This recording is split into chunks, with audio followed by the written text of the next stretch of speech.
Selanjutnya kita masuk pada soal nomor 14, di mana bunyi soal, sebuah cakram dapat dipandang sebagai susunan cincin-cincin konsentris atau memiliki titik pusat yang sama, di mana jari-jari cincin terluar sama dengan jari-jari cakram.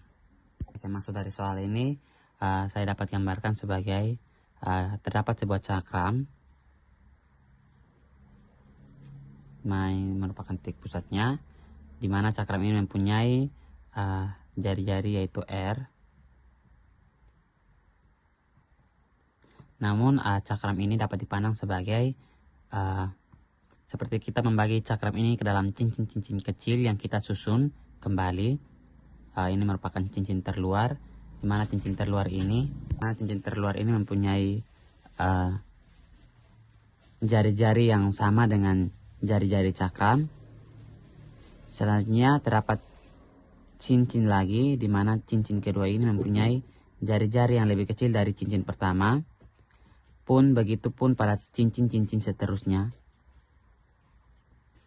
di mana kita menganggap bahwa semua cincin ini memiliki pusat yang sama atau secara konsentris, sehingga kita akan menghitung medan listrik dari semua cincin-cincin yang ada yang membentuk cakram ini, di mana kita menyelesaikan persoalan ini dengan menggunakan pendekatan integral. Kenapa kita harus menggunakan cincin? Karena medan listrik dengan muatan medan listrik pada benda kontinu, seperti pada pembahasan-pembahasan sebelumnya, bahwa kita dapat mencari medan listrik menggunakan medan listrik pada benda kontinu, benda bermuatan, yaitu berbentuk cincin, dapat kita temukan melalui persamaan yang ada.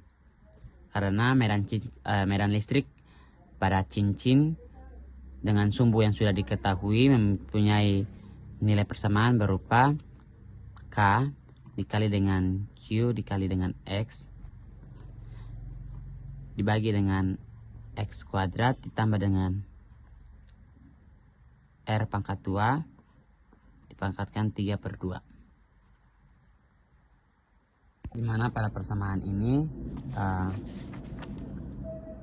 Q merupakan muatan dari cincin, sedangkan X merupakan jarak antara titik pengamat dengan pusat cincin atau sumbu cincin. Misalkan kita mengamat pada titik ini, maka sumbu ini merupakan nilai dari X, sedangkan R yang dimaksud merupakan jari-jari cincin. Lanjutkan pada bagian ini, kita memiliki cakram yang dibagi-bagi menjadi cincin. Kita ketahui bahwa jari-jari cincin pada tiap cincin berbeda. Jari-jari terbesar dimiliki oleh cincin terluar yang memiliki jari-jari yang sama dengan cakram, sedangkan cincin selanjutnya akan cincin di dalam dari cincin pertama memiliki jari-jari yang kurang daripada cincin pertama. Selanjutnya kita juga menambahkan komponen tebal yang kita input dalam variabel dr, sehingga kita dapat menginput luas cincin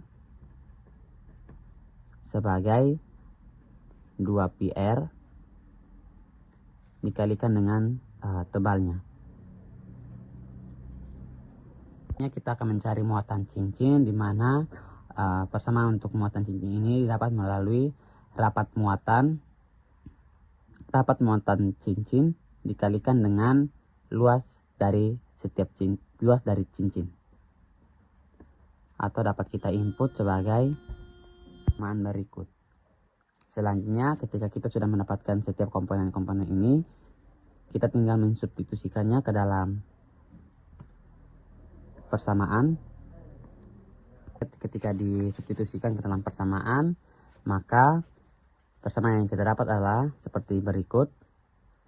Dan persamaan ini merupakan persamaan dalam kita mencari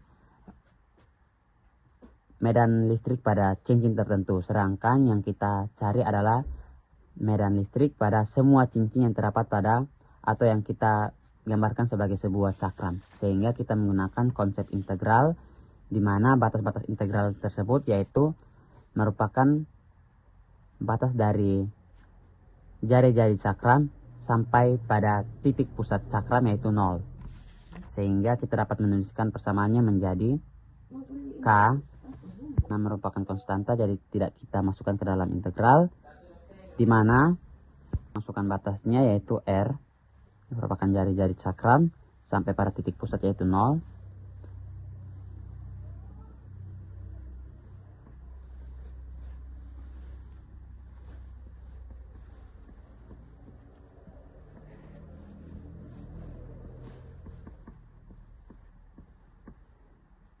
Baik, di mana persamaan ini dapat kita gunakan untuk mencari medan listrik pada cakram tersebut.